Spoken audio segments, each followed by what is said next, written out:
আমি এক কোনায় দাঁড়িয়ে দেখছিলাম দুটি ছেলে গেরুয়া বসন পরে মন্দিরের সিঁড়ি মুছছিল। এত মন দিয়ে আমি কাউকে সিঁড়ি মুছতে দেখিনি, এত ভালোবাসা দিয়ে আমি কাউকে ধুলো তুলতে দেখিনি।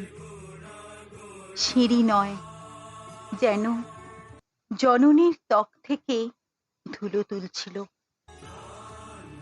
এভাবে কেউ সিঁড়ি থেকে ধুলো মুছতে পারে এ আমি কোথাও দেখিনি।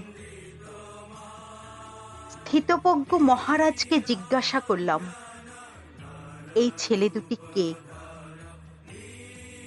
মহারাজ মৃদু হেসে বললেন, একজন নিউক্লিয়ার ফিজিসিস্ট, একজন IBM এর 6 লাখ টাকার চাকরি ছেড়ে এখানে এসেছে, সিঁড়ি ধুতে এসেছে।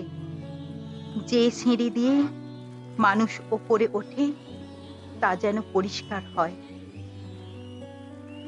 মহারাজ চলে গেছেন।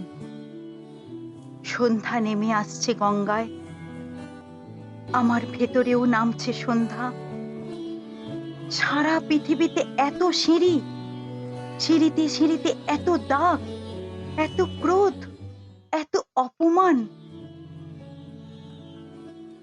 আরতি শুরুর আগে মনে হলো,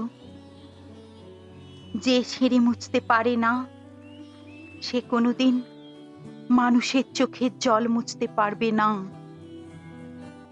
যে সিঁড়ি মুছতে পারে না সে কোনোদিন মানুষের চোখের জল মুছতে পারবে না।